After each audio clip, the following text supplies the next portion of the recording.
Bismillahirrahmanirrahim. Assalamualaikum warahmatullahi wabarakatuh. Alhamdulillahirabbil alamin wassalatu wassalamu ala asrofil anbiya'i wal mursalin wa ala alihi wa sahbihi ajma'in. Amma ba'du. Alhamdulillahirabbil alamin, kita panjatkan puja-puji kehadirat Allah Subhanahu wa taala. Di hari ini kita masih diberikan kesehatan oleh Allah Subhanahu wa taala, sehingga kesehatan ini sudah selayaknya digunakan untuk belajar beribadah kepada Allah Subhanahu wa taala. Sahabat-sahabat sekalian yang dirahmati Allah Subhanahu wa taala, di kesempatan yang berbahagia ini kita akan mencoba melanjutkan pembahasan tentang rukun wudu, kemudian syarat wudu. Baik, yang pertama kita akan membahas adalah tentang wudu itu sendiri. Wudu, sahabat-sahabat sekalian, itu diambil dari kata yaitu adalah al-wadha'atu, yang artinya itu adalah keindahan dan kebersihan. Jadi kalau kita berwudu, mudah-mudahan kita berharap berdoa kepada Allah Subhanahu wa taala. Dengan kita berwudu, maka kita akan menjadi orang yang mencintai keindahan dan orang yang senantiasa menjaga kebersihan. Minimal di dalam kehidupan sehari-hari kita bisa mengamalkan, yaitu bisa menjaga keindahan dan bisa menjaga kebersihan untuk diri kita, baik itu di rumah, di tempat kerja, dan di lain sebagainya. Itu kalau secara bahasa. Nah, wudu itu sendiri adalah tentunya sahabat-sahabat sekalian, yaitu adalah syariat atau ajaran Islam bagi orang yang beragama Islam dan akan melaksanakan sholat khususnya, maka dia harus berwudu, karena dengan berwudu dia akan menghilangkan hadas-hadas yang harus dibersihkan ketika dia membasuh tangan, wajah, telinga, kemudian dan kaki. Baik, untuk selanjutnya kita akan mencoba membahas tentang syarat dari wudu itu sendiri sebelum kita membahas tentang rukun wudu itu sendiri. Yang pertama, bagi orang yang akan berwudu, maka syarat yang pertama adalah Islam, kemudian dia harus baligh dan berakal. Jadi dia Islam, kemudian berakal, kemudian sudah baligh atau tamyiz dalam bahasa yang lainnya. Itu syarat yang pertama yang harus kita perhatikan, Islam. Karena orang yang non muslim tidak akan melaksanakan wudu, apalagi akan melaksanakan sholat. Maka syarat yang pertama untuk melaksanakan wudu itu adalah Islam. Yang kedua yaitu adalah niat. Niat di dalam hati, innamal a'malu biniat. Kita harus berniat untuk melaksanakan wudu, karena wudu itu sendiri merupakan syariat ajaran Islam, maka harus diniatkan. Sehingga orang yang niat dalam beribadah, maka dalam pelaksanaan ibadahnya dia akan memperoleh pahala dan kebaikan dari Allah Subhanahu wa taala. Yang ketiga, sahabat-sahabat sekalian, bahwa syarat berwudu itu adalah dengan menggunakan air yang suci dan mensucikan. Tentunya airnya yang bersih, tidak berbau, kemudian rasa, kemudian warnanya juga sudah jelas, sebagaimana di dalam hadis dikatakan air itu suci kalau dia itu adalah bersih atau tidak berwarna, kemudian rasanya juga masih layak untuk dikonsumsi seperti halnya kita minum air, ya. Kemudian baunya juga itu air yang suci. Selanjutnya yang keempat yaitu adalah menghilangkan apa-apa yang menghalangi sampainya air ke kulit. Jadi sahabat-sahabat sekalian, ketika berwudu baik ikhwan ataupun akhwat, diperhatikan apakah ada cat yang menempel di tangan, di wajah, di kaki, sehingga dalam bahasa fikih itu disebutkan adalah wusulul ma'i. Jadi air itu harus sampai ke kulit sehingga air itu meresap ke pori-pori kulit. Jadi tidak ada yang menghalangi ketika air itu menempel di tangan, di wajah atau di kaki, tidak ada yang menghalangi benda-benda yang lain. Ya, harus bersih dulu. Kemudian yang kelimanya yaitu adalah istimjar atau istinja ketika ada sebabnya berdasarkan keterangan yang telah terlalu, ya. Jadi kalau kita istinja, kalau misalkan kita habis buang hajat, maka kita harus membersihkannya terlebih dahulu. Kemudian yang keenamnya itu adalah muwalah atau berkesinambungan. Tidak ada kegiatan yang lain menyelangi untuk kegiatan wudu. Ketika kita wudu, kita misalkan buka handphone terlebih dahulu, kemudian baca WA, atau misalkan kita mengikuti kegiatan yang lainnya kemudian kembali wudu, maka wudu itu tidak sempurna. Jadi harus harus terus-menerus berkesinambungan agar wudunya itu bisa diterima oleh Allah Subhanahu wa taala. Yang selanjutnya, yang ke-8-nya itu adalah harus tertib urutannya, mulai dari membasuh tangan, kemudian kalau sunnah-sunnahnya kita lakukan, misalkan berkumur-kumur, kemudian menghirup air ke hidung, kemudian sunnah-sunnah yang lainnya itu harus berurutan sebagaimana Rasulullah SAW mencontohkan. Kemudian harus membasuh semua anggota yang wajib dibasuh, di antaranya sebagaimana di dalam Al-Qur'an surat Al-Maidah ayat 6, ya. Idza kuntum ila sholati faghsilu wujuhakum wa aydiyakum ilal marafiqi wamsahu biru'usikum. Jadi minimal, kemudian wa arjulakum. Itu diantaranya yang wajib jangan terlewatkan, diantaranya wajah, kemudian kedua tangan, mengusap sebagian dari kepala, kemudian adalah membasuh kedua kaki kita. Itu yang harus diperhatikan oleh sahabat-sahabat sekalian, sehingga kalau kita sudah mengetahui syarat dari wudhu itu sendiri, mudah-mudahan kita bisa sempurna melaksanakan wudhu dan bisa menyempurnakan ibadah kita kepada Allah Subhanahu wa taala. Baik, yang pertama kita akan lanjutkan. Yang keduanya kita akan membahas adalah tentang rukun wudhu atau fardu wudhu. Apa saja yang termasuk ke dalam fardu wudhu, ya. Yang pertama yaitu adalah wa furudul wudhu sittatu asya'a. Jadi yang pertama, ketika kita akan melaksanakan wudhu, maka kita harus mengetahui rukun-rukun dari wudhu itu sendiri. Di antaranya disebutkan ada apa? Ada 6 hal yang menjadi rukun wudhu. Di antaranya itu adalah an-niyatu ingdal ghuslil wajhi. Yang pertama adalah kita harus berniat ketika akan membasuh wajah kita. Kenapa kita harus berniat ketika membasuh wajah kita? Hal ini adalah sudah sebagaimana Rasulullah SAW itu menyampaikan dalam sebuah hadisnya, satu, setiap amalan itu harus innamal a'malu biniyat. Jadi segala sesuatu itu harus digantungkan dengan niatnya kita. Jadi niatnya benar untuk berwudu, kemudian akan melaksanakan sholat, atau dengan niat untuk menjaga wudu, sebagaimana Bilal bin Abi Rabah menjaga wudu dalam kehidupan sehari-harinya. Mudah-mudahan setelah kita berniat untuk berwudu, Allah Subhanahu wa taala mengaruniakan kepada kita minimal kebersihan lahir dan batin diberikan oleh Allah Subhanahu wa taala. Jadi yang pertama, rukun yang pertama itu adalah harus niat di dalam hati kita, ya. Itu yang pertama. Kemudian yang keduanya, yang menjadi rukun itu adalah membasuh muka, sebagaimana tadi dalam Al-Qur'an surat Al-Maidah, ya ayyuhalladzina amanu idza kuntum ila sholati faghsilu wujuhakum. Wahai orang-orang yang beriman, apabila kamu hendak mengerjakan sholat, maka kata Allah Subhanahu wa taala faghsilu wujuhakum, maka basuhlah wajahmu. Itu dalam Al-Qur'an surat Al-Maidah. Jadi setelah tadi kita berniat, yang keduanya adalah membasuh wajah yang menjadi rukun, dan yang ketiganya yaitu adalah membasuh kedua tangan kita sampai dengan siku, sebagaimana dalam Al-Qur'an surat Al-Maidah disebutkan wa aydiyakum ilal marafiqi, dan tangan kalian sampai ke siku.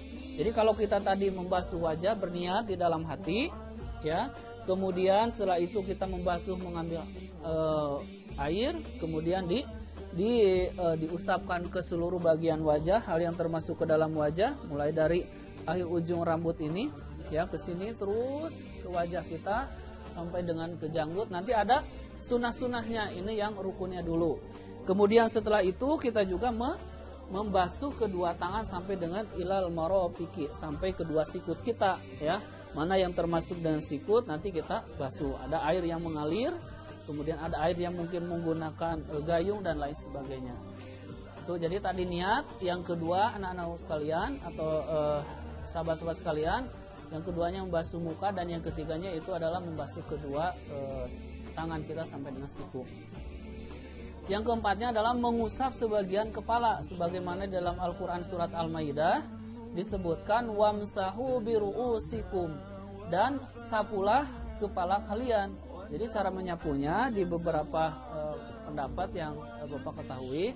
Jadi yang pertama, kalau ada sebagian yang mengusap depan, kemudian ada ketika di beberapa hadis itu Nabi mengusapkan dari arah depan ke belakang, kemudian dikembalikan kepada arah yang semula, ya.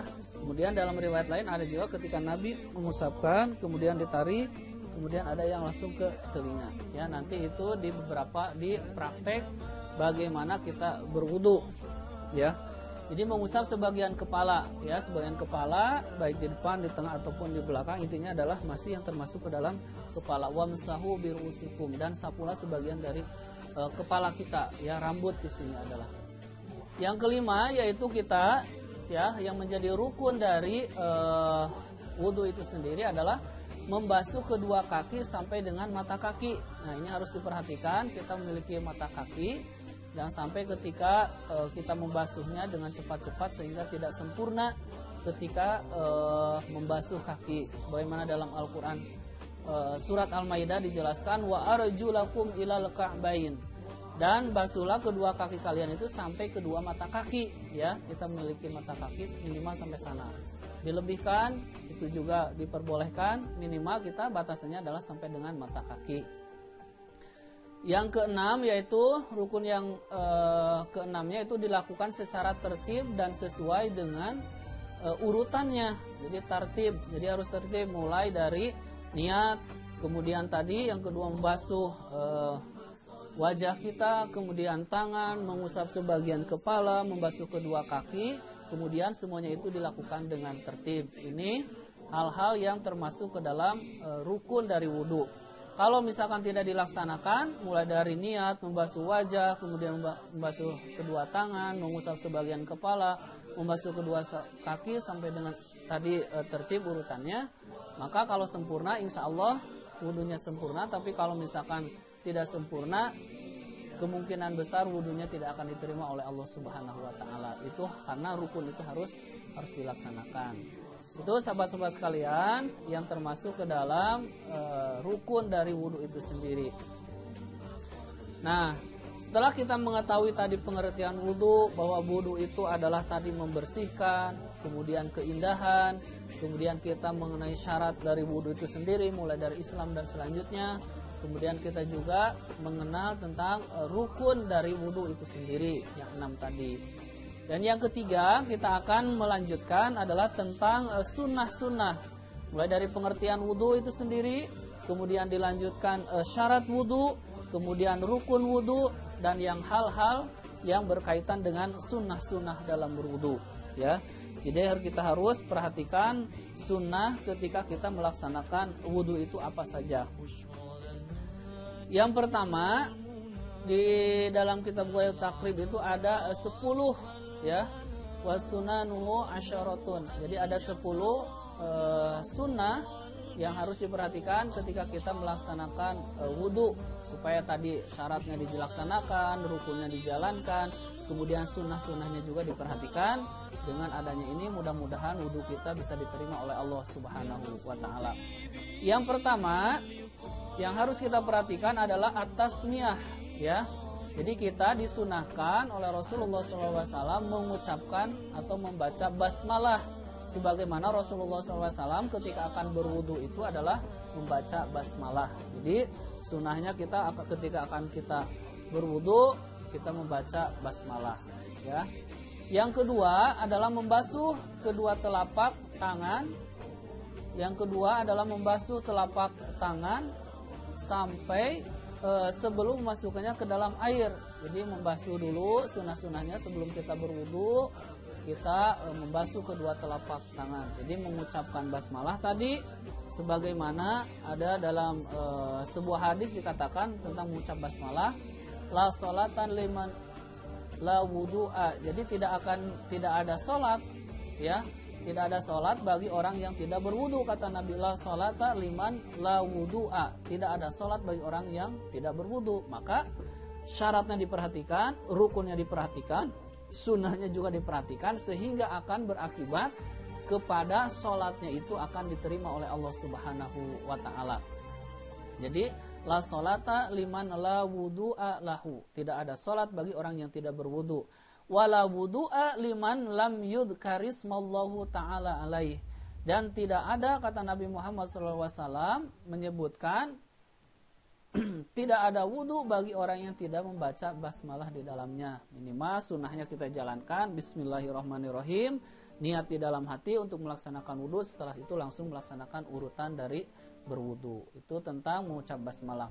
Yang kedua, sunnahnya itu adalah membasuh kedua telapak tangan sebelum memasukkannya ke dalam wadah air. Kalau memang menggunakan wadah air, atau ketika ada keran air boleh kita bukakan, kemudian membasuh ya kedua telapak tangan kita ya, di sela-sela, kemudian dibersihkan ininya tangannya, ada kotoran, debu dan lain sebagainya. Nah, di sini adalah di dalam hadis dikatakan oleh Rasulullah SAW, idza stayqadha ahadukum minan naumihi fala yaghmis yadahu fil ina'i. Kata Nabi, jika salah seorang di antara kalian bangun dari tidurnya, janganlah ia mencelupkan tangannya di dalam bejana sampai ia mencuci ya, sampai ia mencuci 3 kali terlebih dahulu ya, fil ina'i hatta silaha salasan. Jadi sampai dia mencucinya 3 kali. Jadi kalau kita bangun dari tidur ya, disunahkannya apa? Baca doa sudah jelas ya. Setelah itu kita akan pergi ke jamban, ke toilet, maka disunahkan kita mencuci tangan kita sebanyak 3 kali. Fa innahu la yadri aina batat yadahu. Maka kata Nabi, karena ia tidak tahu di mana tangannya itu bermalam. Mungkin ketika kita sedang tidur, mungkin kita sambil ngupil, sambil ngorong dan lain sebagainya, atau garuk-garuk anggota badan kita, maka sedang tidur kita tidak tahu ya kondisi tangan kita ini bermalam di mana, kata Nabi ya. Maka disunahkan yaitu membasuhnya dengan air sebanyak 3 kali ya. Yang selanjutnya sunnah ketika berwudu juga yaitu adalah berkumur-kumur dan beristinsyak ya. Jadi berkumur-kumur, idza tawaddo'at fadmado ya. Jadi ketika kata Nabi, jika engkau ingin berwudu maka berkumur-kumurlah ya. Jadi apabila kita akan berwudu maka disunahkan berkumur-kumur mensela-selanya. Bahkan di dalam hadis yang lain itu harus disunahkan untuk bersiwak ya, sebagaimana Rasulullah SAW melaksanakannya. Atau idza tawaddo'a ahadukum ya, apabila di antara kalian itu akan melaksanakan wudu, di antaranya maka hendaklah ia menghirup air ke lubang hidungnya atau istinsyak tadi ya. Maka lalu ia keluarkan. Jadi setelah dia menghirup pelan-pelan kemudian dia keluarkan, maka itu sunnahnya ya. Jadi setelah berkumur-kumur kemudian masukkan air ke hidung dengan pelan, kemudian ditarik, kemudian dikeluarkan, maka itu melaksanakan sunnahnya. Kemudian adalah mengusap semua bagian wajah. Bagian wajah ini adalah sahabat sekalian yang termasuk di normalnya adalah di jidat, bagian jidat ke sini ya, ini adalah sudah termasuk wajah kita ya, wajah yang tampak dari depan ya. Kalau ini sudah termasuk bagian dari kepala dari atas ke sini. Jadi harus diperhatikan mana saja yang harus terbasuh oleh air sehingga bisa sempurna ketika kita melaksanakan wudu ya. Itu. Yang selanjutnya adalah mengusap kedua telinga meliputi bagian dalam dan luar ya, dengan menggunakan air yang baru.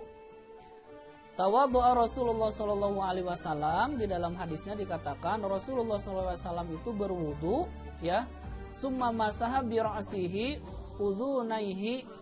Jadi ketika Nabi itu kemudian beliau mengusap bi ra'si, kepala Nabi, wa udhunaihi, dan kedua telinga Nabi. Jadi Nabi mengusap ya, mengusapnya diantaranya adalah batinihima ya, diantaranya bagian dalam ya dengan menggunakan telunjuk jari, dan bagian luar dengan menggunakan jempol. Jadi Nabi membersihkan bagian dalam dengan menggunakan telunjuk jari seperti ini ya. Kemudian bagian luarnya adalah ketika telinga kita itu menggunakan jempol seperti ini ya, sahabat-sahabat sekalian, ditarik ke atas ya. Itu harus diperhatikan juga ketika kita mengusap kedua telinga, sunnah ya. Sunnah yang selanjutnya adalah menyela-nyela jenggot yang tebal serta menyela-nyela jari kedua tangan dan kaki kita. Jadi kalau kita memiliki jenggot seperti orang Arab yang tebal-tebal, atau sahabat-sahabat sekalian di rumah yang memiliki jenggot yang tebal, maka disunahkan di sela-sela ya, ketika kita berwudu, kita membasuh wajah, air sampai ke ujung jenggot kita, lihya, boleh di sela-sela seperti ini, atau misalkan di sela-sela seperti ini. Tapi bagi yang tebal itu disunahkan untuk menyela-nyela jenggotnya.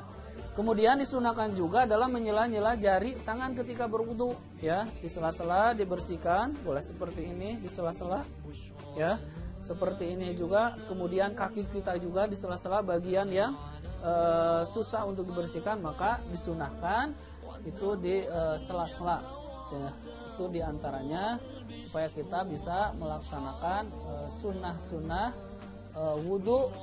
Kalau itu dilaksanakan, mudah-mudahan wudu kita bisa sempurna. Ya, selanjutnya sahabat-sahabat sekalian, sunnah yang selanjutnya adalah mendahulukan anggota yang kanan dari yang kiri. Jadi ketika Nabi Muhammad SAW wudu, Rasul itu mendahulukan anggota yang kanan. Jadi kalau yadun, tangan ya kanan dulu sampai dibersihkan ya. Kemudian baru tangan kiri sampai dengan selesai. Kemudian telinga ya, kanan kemudian kiri. Kemudian kaki dan lain sebagainya. Maka Nabi membiasakan ketika berwudu itu mendahulukan anggota yang kanan dulu dibandingkan dengan yang kiri. Ini sebagaimana dalam sebuah hadis dikatakan bahwa Rasulullah SAW itu sangat menyukai mendahulukan yang kanan ketika, diantaranya ketika memakai sendal, Nabi disunahkannya dengan yang kanan dulu ya. Kemudian ketika menyisir, Nabi juga suka menyisir bagian rambut yang sebelah kanan. Kemudian ketika bersuci, tadi seperti halnya wudu ya, maka Nabi Muhammad SAW mendahulukan anggota yang kanan. Juga dalam setiap perkara yang baik di dalam hadis itu. Wa fi sya'ni kullihi, dalam segala keadaan yang baik Nabi biasanya memulai dari yang kanan terlebih dahulu. Selanjutnya, sahabat-sahabat sekalian, sunnah yang selanjutnya itu adalah mencuci dan membersihkan setiap anggota wudu masing-masing 3 kali ya. Jadi sunnahnya mulai dari wajah, kita ngambil air pertama, dibasuh ke atas, kemudian diusap-usap sampai dengan ya sempurna wajah kita, kemudian percikan, ngambil air yang baru, kemudian dibersihkan kembali 2 kali sampai dengan 3 kali ya. Termasuk ketika kita tangan juga sama 3 kali ya. Kalau menggunakan gayung atau alat yang lainnya, tapi kalau menggunakan keran biasanya juga sekali satu kali, kemudian ulangi lagi sampai dengan 3 kali. Maka Nabi itu membiasakan wudu dengan mengulangi 3 kali. Hal ini dalam sebuah hadis diriwayatkan ya dari Humran, diantaranya menceritakan bahwa Utsman radhiyallahu an meminta untuk diambilkan air wudu. Lalu beliau itu mencuci kedua telapak tangannya, lalu berkumur-kumur, jadi mencuci telapak tangan, urutan berwudu sebagaimana tadi hadis yang diriwayatkan oleh Umran ya tentang menceritakan wudu Utsman. Jadi mengambil air, kemudian lalu mencuci kedua telapak tangan urutannya, kemudian lalu berkumur-kumur. Setelah berkumur-kumur, memasukkan air ke dalam hidung, ini urutan berwudu sebagaimana dalam hadis ini, dan mengeluarkannya kembali. Nah setelah itu lalu membasuh wajahnya 3 kali. Nah ini adalah sunnahnya 3 kali. Kalau 1 kali boleh, tapi sunnah yang berdasarkan hadis ini adalah 3 kali. Kemudian mencuci tangan kanan sehingga siku 3 kali juga ya, 3 kali yang kanan, dan kemudian tangan yang kiri. Jadi kanan 3 kali, kiri 3 kali. Kemudian mengusap kepala ya dengan menggunakan air. Selanjutnya setelah kepala, kemudian mencuci kaki yang kanan hingga mata kaki sebanyak 3 kali. Kemudian setelah itu yang kiri. Jadi kanan, kemudian yang kiri, dan demikian juga kaki yang kiri. Lantas berkata, aku melihat Rasulullah SAW ya berwudu seperti wudu yang telah aku lakukan tadi. Jadi Utsman tadi ya minta untuk diambilkan wudhu kemudian wudu. Nah maka urutan wudunya adalah sebagaimana yang disebutkan urutannya, mulai dari membersihkan tangan ya, kemudian berkumur-kumur, masukkan air hidung dan selanjutnya. Yang selanjutnya sunahnya juga itu adalah dilakukan berurutan ya, tanpa diselangi dengan perbuatan atau kegiatan yang lain ya. Kalau kita wudhu fokus wudhu, kalau kita melaksanakan amalan-amalan yang lain tidak dianjurkan ketika berwudhu, karena kita berwudhu itu tadi disebutkan adalah untuk menjaga kebersihan, kemudian menjadikan keindahan ya. Minimal dalam kehidupan sehari-hari kita kalau belum bisa menjaga wudhu sehari-hari, minimal kita menjaga wudhu dengan memperhatikan tadi syarat berwudhu, rukun berwudhu, sampai dengan sunnah-sunnah berwudhu dengan urutan yang tadi sudah disebutkan. Mudah-mudahan sahabat-sahabat sekalian, wudhu kita bisa diterima oleh Allah Subhanahu wa taala, dan sholat kita bisa menjadi ibadah yang terbaik di hadapan Allah Subhanahu wa taala, dimulai dari persiapan wudhu, syarat dan sunnah-sunnah wudhu kita jalankan. Baik, itu saja di pertemuan kali ini. Mudah-mudahan 3 pembahasan tadi hanya singkat, simpel, mudah-mudahan ada manfaatnya bagi sahabat-sahabat sekalian. Mulai dari pengertian wudhu tadi sudah disebutkan, kemudian tentang syarat berwudhu, rukun wudhu, dan sunnah-sunnah di dalam berwudhu. Itu saja yang dapat disampaikan di pertemuan kali ini, mudah-mudahan bermanfaat. Akhirul kalam, wassalamualaikum warahmatullahi wabarakatuh.